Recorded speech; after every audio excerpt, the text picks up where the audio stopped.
Welcome, friends. Last time we discussed my theoretical project Outlander in the broadest possible terms. Now we shall take a closer look at the original vector for this entire thought project's genesis, the Fireborn. Specifically, the Fireborn in its dualistic state as both apex hyperpredator and quasi-Zarathustran figure. To those who've not seen Part 1, here's a brief summary.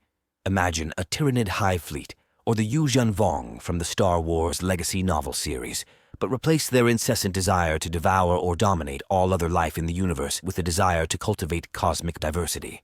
These would be my new ultimate life form, dubbed Outlanders for hopefully obvious reasons. Now imagine each of their hive or world ships being its own autonomous entity, sort of like the Mass Effect Reapers. These are what we call long-term carriages, LTCs, or Starborn for ease of memory. Give each of them the ability to make smaller copies of themselves, known as mid-term vectors, MTVs, or Nightborn, and send them out to orbit around living worlds and drop short-form retainers, SFRs or Fireborn, to both collect pattern data from the native species and to act as Gandalf-style contacts for any sentient life forms they encounter. As should be glaringly obvious from that, this entire concept leans heavily on the whole sufficiently advanced technology equals magic idea to justify itself. Though I've tried to keep it as closely tied to grounded science as my non-expert understanding of those relevant fields will allow for, you'll have to forgive the odd proverbial hand-wave, as if I try to explain in technical terms how all of this was meant to work, then I might as well just roll my face over the keyboard for as much sense as the end result would make to anyone, including myself. Now, with all that said and done, let us re-embark on our Vitruvian quest, starting off with a general assessment of the average Fireborn station on the superhuman power tree. As stated last time, the baseline Fireborn, assuming a humanoid form and body plan, I would rank as being between a high tier 4 and low tier 5 on the superhuman power scale of my own devising. Essentially, imagine a 40k custodian or Castlevania's Dracula with the eldritch powers of a T-1000 Terminator being backed up by a Mass Effect Reaper hanging around in high orbit, both of which are there and acting on the imperative of a cross between an Eldar craft world and a Vong world ship, and all with a mass-distributive neurological structure that makes their cognition more equivalent to a supercomputer than an organic brain. You would have a sentient force of nature capable of presenting serious competition to whatever amounted to gods in their universe. Somehow I failed to mention it in Part 1, but all forms and classes of Outlanders are indeed sentient, hyper-intelligent, immortally wise creatures on par with an ancient dragon or wizard, with many having lived for hundreds of thousands or millions of Earth years. Of course, as I am trying to keep this project at least somewhat grounded in real science, notwithstanding my actual level of success or lack thereof, the Fireborn's supreme status comes from their alien physiology, seamlessly combining the raw strength, power, and hardiness of synthetic alloys and composites, and the unrivaled versatility of organic compounds with the borderline magical properties of real and theoretically possible metamaterials. Being hundreds, if not thousands, of times stronger and dozens of times faster than an organic being of comparable mass, and their ability to reconfigure their physical makeup on the, for lack of a better term, cellular level, allows them access to nearly every insane animal ability or adaptation you've ever heard of. Cephalopod-style active camouflage, echolocation, sound mimicry, electrostatic perception, and so on, all of which would be elevated to the nth degree by their metamaterial composition.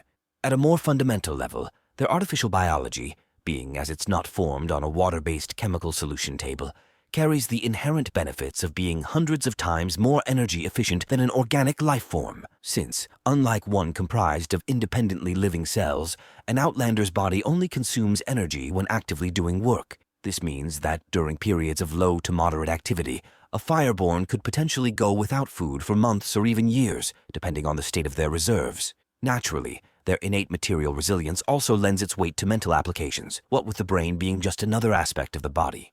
Neurologically, all Outlander display variable degrees of distributive intelligence, meaning that only a minor portion of their brain matter is located in any one place, regardless of their current form or size. This decentralization absolves them of the traditional hard weak spot. Shooting them in the head would do little more than momentarily impede their progress, rather than outright halting their existence altogether. Coupled with a lack of vital organs makes them all but impossible to slay with a single blow, unless said blow is delivered via a nuclear warhead. Drilling still deeper, The Outlanders technically have no need to eat as regular animals do. However, as they do still need to intake energy, their form of imbibing embodies the truest possible extension of the term omnivore, being able to derive usable energy from just about any source imaginable, from renewable sources like wind, solar, and barometric pressure, to a form of electrostatic feeding that involves the harvesting of various chemical carbides in their deeper tissues from which to derive a form of micro-ionic pulse drive. In less arcane technobabble, the Fireborn's guts generate power much like how a storm cloud generates lightning. Which, yes, does mean they could theoretically pull a Palpatine and start throwing lightning bolts at people, though I suspect most would likely prefer a more grounded form of energy projection, like fire breath, done via complex inner chemical formulation explained far more expertly in the video on draconic anatomy by a YouTuber called Thought Potato that I've linked down below.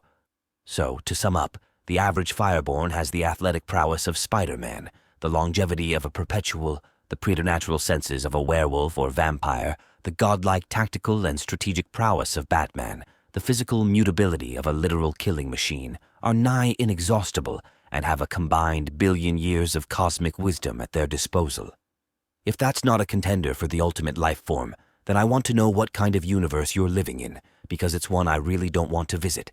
And on that note, until next time, stay safe, stay sane, and keep your mind open but not empty. Peace.